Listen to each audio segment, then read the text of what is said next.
राजस्थान राज्य विद्युत उत्पादन निगम में पिछले 5 साल में प्रत्येक प्लांट में कितना कितना उत्पादन हुआ, ये आंकड़े मेरे पास आ गए। दूसरा प्रश्न था उत्पादन निगम के घाटे में रहने के मुख्य कारण और क्या जो उत्पादन हो रहा है उससे अभी विभाग संतुष्ट है। 3 प्रश्न, तीनों का जवाब माननीय मंत्री जी ने मुझे दिया है, लेकिन बहुत गोलमोल करके दिया है, घुमा फिरा करके दिया है। मेरा आपके माध्यम से अनुरोध है कि 5 साल के जो आंकड़े दिए उसमें से माननीय अध्यक्ष महोदय सारे हमारे जो उत्पादन की इकाइयां हैं वो उत्पादन इकाइयों की कुल कैपेसिटी 75,286 मिलियन यूनिट प्रति वर्ष है और हम एवरेज पूरे 5 साल में केवल 35,450 मिलियन यूनिट का उत्पादन कर रहे हैं और जो लगभग 50% से भी कम क्षमता का उपयोग हमारे जो प्लांट है वो कर रहे हैं और इससे उत्पादन निगम का जो घाटा है वो लगभग 30,812 करोड़ को पार कर गया, 30,812 करोड़। और मैं आपके माध्यम से ये भी कहना चाहूँगा कि RSEB का विघटन हुआ 2000 में और 5 कंपनियां बनी। उत्पादन निगम उन्हीं में से एक है। माननीय अध्यक्ष महोदय, बहुत गंभीर प्रश्न है। उत्पादन निगम उसी में से एक कंपनी है। भारत सरकार ने उत्पादन निगम को कॉल ब्लॉक आवंटित किए और उन कॉल ब्लॉक को 2007 में अडानी जी की एक कंपनी है, उस अडानी जी की कंपनी को अडानी जी की कंपनी को कॉल ब्लॉक उनको दे दिए। उत्पादन निगम ने जॉइंट वेंचर करके और उनको कॉल सप्लाई का उनको ठेका दिया था। माननीय सदस्य, और आज जो कॉल सप्लाई हो रहा है माननीय अध्यक्ष महोदय, ये चर्चा का विषय नहीं है। चर्चा नहीं, मैं बहुत संक्षिप्त में बात करना चाहूंगा। जो वहां से कॉल जो सप्लाई हो रहा है वो कॉल सप्लाई उसकी GCB की कोई जांच नहीं की गई है। मैं आपसे बार-बार प्रश्न पूछो, क्या मैं यही पूछना चाह रहा हूँ। अच्छा चल दे रहे हो आप प्रश्न पे। मैं प्रश्न पे आता हूँ। हाँ। मैं ये जानना चाह रहा हूँ मंत्री जी से 25 मार्च 2013 से आज दिनांक तक जो अडानी जी की कंपनी है PKCL, उनके द्वारा आपूर्ति किए गए कॉल की औसत GCB क्या रही है? एक प्रश्न, औसत GCB क्या रही है? और दूसरा मेरा प्रश्न है कि जो GCB की जांच पहले central institute of mining and fuel research Dhanbad के द्वारा की जा रही थी, किन कारणों से उस एजेंसी को बदला और आज की तारीख में GCB की जांच कौन कर रहा है? GCB किस लेवल की आ रही है और भुगतान किस लेवल का हो रहा है? बहुत बड़ा घोटाला ये इसके माध्यम से हो रहा है। मेरे को इस दोनों सवालों का जवाब दीजिए। माननीय मंत्री जी। माननीय अध्यक्ष जी, हमारे कोल प्लांटों में मंत्री जी ने जो पूछा है कि उत्पादन, सदस्य ने जो पूछा है कि उत्पादन क्यों कम हुआ, उसका मुख्य कारण जिस कोल ब्लॉक के लिए ये बात कर रहे हैं परसा कांता, वो 2013 से वहाँ पर उत्पादन हो रहा है, लेकिन बीच में कोल की कमी हुई और उस कमी के समय में जो उत्पादन हमारा अतिरिक्त होना चाहिए था, कोल का सप्लाई होनी चाहिए थी, वो कोल की सप्लाई तो हुई नहीं। और छत्तीसगढ़ और राजस्थान सरकार के समन्वय के अभाव में हमारी वो परसा कांता जो हमारी खुद की माइंस है, कोल ब्लॉक है, उसको बंद करना पड़ा, क्योंकि वहाँ से पर्यावरण और उसकी स्वीकृति नहीं मिलने के कारण, छत्तीसगढ़ सरकार के द्वारा स्वीकृति नहीं दिए जाने के कारण वो प्लांट बंद, वो माइंस बंद रही। जब हमारी सरकार आई तो हमने प्रयास किया। का सवाल पूछ रहा हूँ, उत्तर वो भी बता रहा हूँ ना। पूरा आप सुन लीजिए और दूसरी बार आपको पूछने देंगे, उत्तर तो सुनो। हमारी सरकार आई, जो मंत्री जी हमने उत्तर देंगे, प्रयास उत्तर दो, किया सुनना पड़ेगा, फिर आप और पूछो। उसको चालू कराया। माननीय अध्यक्ष जी, बैठे बैठे नहीं, जो परसा कौल ब्लॉक के लिए ये सदस्य कह रहे हैं, ये 2013 से उत्पादन निरंतर हो रहा था। 22 में इसकी छत्तीसगढ़ सरकार द्वारा स्वीकृति प्रदान की गई। 23-24 में ये खनन के लिए उपलब्ध नहीं हो पाई और इससे अभी 22-23 के लिए खनन कार्य हेतु 134 हेक्टेयर भूमि में से मात्र 43 हेक्टेयर ही हमें मिली।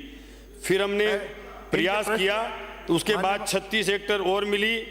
अभी 108 हेक्टेयर और हमें मिल गई है, जिसके लिए अभी जो आवश्यक स्वीकृति थी उसकी सुनवाई कर ली गई है और उसमें अब जो वापस वो हमें पर्यावरण की स्वीकृति और अन्य स्वीकृतियां मिलने के बाद वो चालू होगी तो उससे भी उत्पादन बढ़ेगा।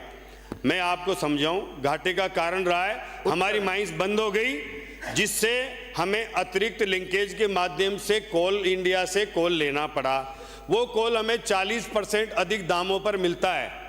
जब हमारी माइंस हम नहीं चला पा रहे हैं तो 40% अतिरिक्त दाम हम दे करके और जब कोल लेंगे तो वो तो घाटा तो होना ही है, क्योंकि वो कोल हमारा ब्लॉक था वो छत्तीसगढ़ और राजस्थान सरकार के समन्वय के अभाव में नहीं चल पाया, जिससे हमें वो घाटा हुआ। जवाब आप दूसरा प्रश्न क्या कर रहे हैं? आपका एक प्रश्न और पूछ ये जो जीसीबी की आप बात कर रहे हैं, माननीय सदस्य, माननीय हाँ, ये सदस्य, जीसीबी की बात कर रहे माननीय हैं, सदस्य, नहीं तो अगला प्रश्न पुकार लूंगा। माननीय सदस्य, या तो वो जीसीबी की एक अनुमति और दूंगा। 3 स्तर पर जांच होती है। पहले प्लांट में भी जांच होती है, एक एजेंसी वहां होती है, वो एजेंसी इंडिपेंडेंट होती है। प्लांट में आने के बाद भी जांच होती है। अगर प्लांट वहां माइंस पर जो जांच हुई है उसमें और हमारे प्लांट के अंदर जो जांच हुई है उसमें फर्क आता है तो हम उसको पेमेंट जो हमारी कम जीसीबी आई है उसके आधार पर करते हैं, न कि कंपनी के आधार पर करते हैं। इसलिए किसी भी प्रकार की अनियमितता जांच में नहीं है। ये घाटे का कारण तो उस समय जब हमें ये कोल ब्लॉक बंद हुए, आज हमें घाटा नहीं हो रहा है।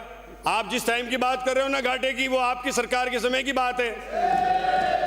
आज हमें घाटा नहीं हो रहा है।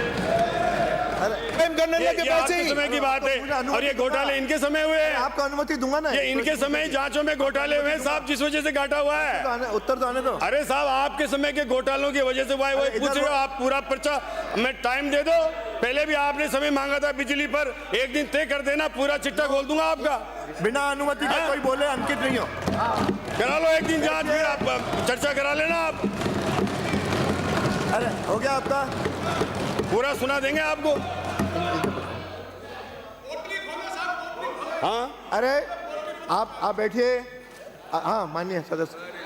अध्यक्ष महोदय,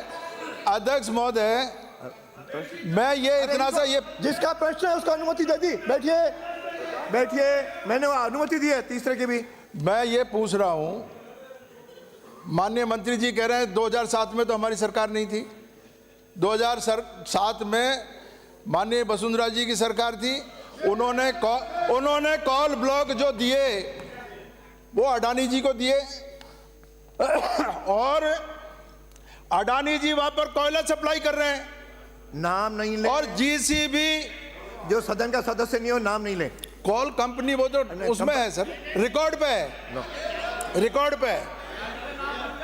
कोयला आ रहा है 3600 जीसीबी का, भुगतान हो रहा है 4600 जीसीबी का, और पूरा के पूरा घोटाला जो है अडानी जी के फेवर में किया जा रहा है। ये अडानी जी के कब तक आप जो है रक्षा करोगे?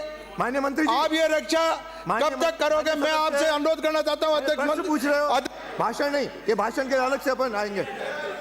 आप प्रश्न पूछो। कि अब तक जो जितना भी जीसीबी का कोयला आया है, क्या आप मंत्री जी उसकी जांच कराने के लिए तैयार हैं? अगर आप जांच कराने के लिए तैयार है, मैं सारे क्वेश्चन ड्रॉप कर देता हूं। बैठिए माननीय मंत्री जी। माननीय अध्यक्ष महोदय, माननीय सदस्य जो पूछ रहे हैं, ये जीसीबी की जांच निरंतर हर रेक की होती है और इसमें एक इंडिपेंडेंट एजेंसी है, वो स्वयं जांच करते हैं। इंडिपेंडेंट एजेंसी अलग जांच करती है, हमारे कोल प्लांट में अलग एजेंसी जांच करती है। 3 जगह जांच करने की प्रक्रिया है उसमें जांच में जो भी जांच हमें जो घटिया मिलती है उस कम जांच वाले आधार पर पेमेंट होता है, न कि किसी भी मैनिपुलेशन के आधार पर। और बैठिए। अगला प्रश्न श्री सुरेश गुजर। क्वेश्चन कह दिया जांच है होती इतना है। इम्पोर्टेंट जांच पूछा। जांच का आश्वासन नहीं दे रही सरकार भाई। जांच एक मिनट, सरकार सिर्फ जांच करा ले यही तो हम चाह रहे हैं, करा रही है नहीं कह रहे। मंत्री जी आश्वासन दे कि हम जांच कराएंगे। कह दिया जांच कराइए। नहीं सर, जो श्री कोयले की क्वालिटी जांच की हो गई है। भुगतान की जांच कराने के आश्वासन दे देंगे। जांच दे दिया? नहीं दिया सर। श्री सुरेश गुजर। अध्यक्ष जी कह दिया हमारी तो मंत्री जी जांच को बोलने होती है। दो। अरे जांच के लिए कहा है? माननीय अध्यक्ष महोदय, नहीं कहा, फिर आप कह रहे हो जांच के लिए। आप कह रहे हो जांच के लिए सरकार ने कहा है, ये रिकॉर्ड पे अध्यक्ष जी। ये बाद में सरकार बदलनी नहीं चाहिए। माननीय विपक्षी नेता, उन्होंने माननीय नेता प्रतिपक्ष, आप जिस जांच की बात कर रहे हैं वो जांच की कॉपी मंगाकर मैं सदन की पेटल पर रखवा दूंगा। जो जांचें हुई आप चेक कर लेना उसको। हम तो आपसे जांच चाह रहे हैं। आप कर पुरानी जांच नहीं चाहिए, सरकार जांच कराना चाहती है कि नहीं उन जांचों की? जांच की कॉपी दे रहे हैं। टाइम के घोटाले सब सामने आ जाएंगे। माननीय आप जांच की करो ना, कराओ सब जांच। आ जाएंगे पूरे। तो जांच से क्यों डर रहे हो? पुरानी जांच दे रहे हो, आप कराओ ना जांच। माननीय विपक्षी नेता, माननीय सदस्य, जिस जांच आपके के मंत्री जी आधार खड़े। पर जो आरोप लगा रहे हैं मैं आपकी जानकारी में लाना चाहता हूं नेता प्रतिपक्ष जी। आपके समय पर पीएलएफ कम था, 55 से 60-65% तक उत्पादन होता था। आज हमने उन्हीं संयंत्रों से उत्पादन बढ़ाया है। हम आज का इतिहास का सबसे ज्यादा उत्पादन पिछले 8 दिन में हुआ है। 7,000 के ऊपर हम लेकर के गए, जो आपके समय 4,500 तक होता था, 5,000 होता था। हमको ये आरोप नहीं लगा रहे। हमारा समय हो, इनका समय हो, जांच कराने में क्या दिक्कत है सरकार? और सुनो, हमने तो जांच कराने का आदेश करें। आपके समय में, हमारे समय में क्या होता है? हो गया। हमने हमारे आपके समय समय करा में 2,000 मेगावाट तक का उत्पादन बढ़ाया है और अध्यक्ष महोदय, उसकी लागत भी कमाई है। अगर घटिया कोल है तो अध्यक्ष महोदय, मुझे प्रश्न का जवाब मिल गया अरे है। अगला प्रश्न माननीय मंत्री जी। प्राकृतिक अरे आपदा में आपका आ गया, इनका जांच की कॉपी दे देंगे, खत्म हुई बात। प्राकृतिक आपदा में नुकसान होने पर अरे एक सेकंड, किसानों का मुआवजा तो अरे हो गया जवाब। मेरा निवेदन ये था कि आपने एक व्यवस्था दी, इसको हम सबको स्वीकार, इसमें कोई विवाद नहीं है कि प्रश्न आने के बाद प्रश्न और उत्तर हाउस की प्रॉपर्टी होती है। हर सदस्य को चाहता है कि उसका उत्तर क्या आया, क्योंकि अभी इसमें लोड नहीं आया, हम इसमें पढ़ रहे, लेकिन अभी तक ये लोड हुआ नहीं है। जब तक इसमें लोड नहीं है तब तक उत्तर पढ़ें, ताकि सभी सदस्यों को जानकारी हो सके कि भाई ये उत्तर आया है। लोड है, हाँ। अरे है, लोड है, बैठ। अरे आप अध्यक्ष जी की व्यवस्था को चैलेंज कर रहे हो। माननीय मंत्री जी, अध्यक्ष जी ने व्यवस्था दे दी, अरे उसको चैलेंज मत करो। पुनर्विचार का रिक्वेस्ट करता हूं। चाहता है तो पढ़ सकता है। आप व्यवस्था को चैलेंज कर रहे हैं। माननीय मंत्री जी, माननीय विपक्षी नेता बैठिए दोनों। माननीय मंत्री जी, अरे माननीय मंत्री जी, माननीय मंत्री आसन पांव पे। माननीय मंत्री जी, माननीय मंत्री जी आसन पांव पे। इनको बैठा दिया, अपने बैठा। अगला प्रश्न हो गया है, उत्तर दे रहे हैं मंत्री जी।